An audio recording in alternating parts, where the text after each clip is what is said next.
સુરતની વીર નર્મદ દક્ષિણ ગુજરાત યુનિવર્સિટીમાં એડમિશન માટેના જીકાસ પોર્ટલમાં ટેકનિકલ ખામીઓને પગલે વિદ્યાર્થીઓ ભારે પરેશાન થઈ રહ્યા છે।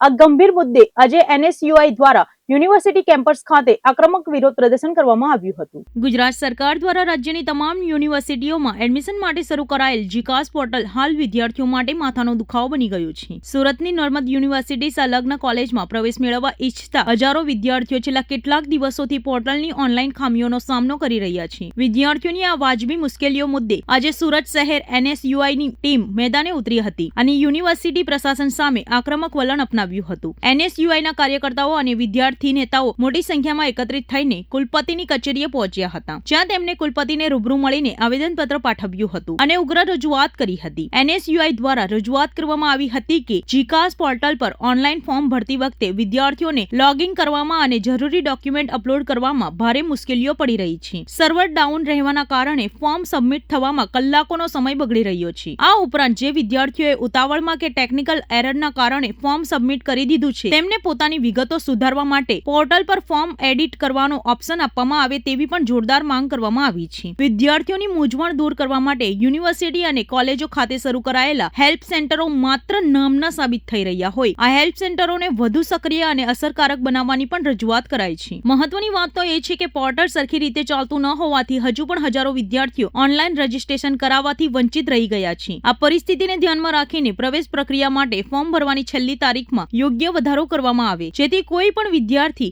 શિક્ષણથી વંચિત ન રહે। એનએસયુએ ચેતવણીના સૂરમાં જણાવ્યું છે કે યુનિવર્સિટી પ્રશાસન દ્વારા વિદ્યાર્થીઓના હિતમાં આ તમામ પડતર પ્રશ્નો અંગે વહેલી તકે ઝડપી અને હકારાત્મક નિર્ણય લેવામાં આવે। સુરત શહેર એનએસયુઆઈના અધ્યક્ષ મજીદ પટેલે જણાવ્યું છે કે જો ઓનલાઈન પોર્ટલની ખામીઓ સુધારીને એડમિશનની મુદ્દત વધારવામાં નહીં આવે તો આગામી દિવસોમાં વિદ્યાર્થીઓના હિત માટે ઉગ્ર આંદોલન છેડવામાં આવશે। હવે જોવાનું એ રહેશે કે યુનિવર્સિટીના સત્તાધીશો સરકાર સમક્ષ આ રજૂઆત પહોંચાડીને વિદ્યાર્થીઓને કેટલી ઝડપી રાહત આપે છે। માજીદ પટેલ, સુરત એનએસયુઆઈ પ્રમુખ।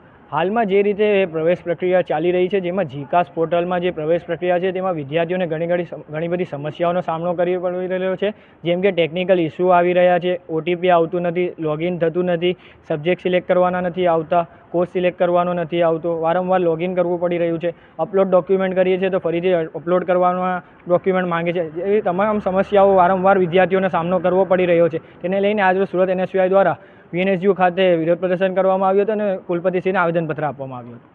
શું માંગ કરવામાં આવી? અમે માંગ કરીએ છીએ કે આ જે જીકાસ પોર્ટલ છે જેમાં ટેકનિકલ જે ઇસ્યુ છે એ ટેકનિકલ ઇસ્યુઓને સુધારવામાં આવે અને જે પ્રવેશ પ્રક્રિયા છે તેને સરળ કરવામાં આવે કે આ પ્રથમ વખત નથી જીકાસમાં। જ્યારથી જીકાસ પોર્ટલથી પ્રવેશ પ્રક્રિયા ચાલુ થઈ છે ત્યારથી વારંવાર આ સમસ્યાઓ વિદ્યાર્થીઓને ઘણી સમસ્યાઓનો સામનો કરવો પડી રહ્યો છે। આના અગાઉ પણ ગઈ વખતે પણ જ્યારે જીકાસ પોર્ટલની પ્રવેશ પ્રક્રિયા થઈ હતી ત્યારે પણ રજૂઆત કરવામાં આવી હતી અમારા દ્વારા અને આ વખતે પાછું એ જ સમસ્યાઓનો વિદ્યાર્થીઓને સામનો કરવામાં પડે છે। આથી અમારી માંગ છે કે આ જે ટેકનિકલ સમસ્યાઓ છે તેને દૂર કરવામાં આવે યા તો પછી જીકાસ પોર્ટલ હટાવીને જે પ્રથમ સરળ પ્રક્રિયા હતી તે સરળ પ્રક્રિયાથી પ્રવેશ પ્રક્રિયા શરૂ કરવામાં આવે।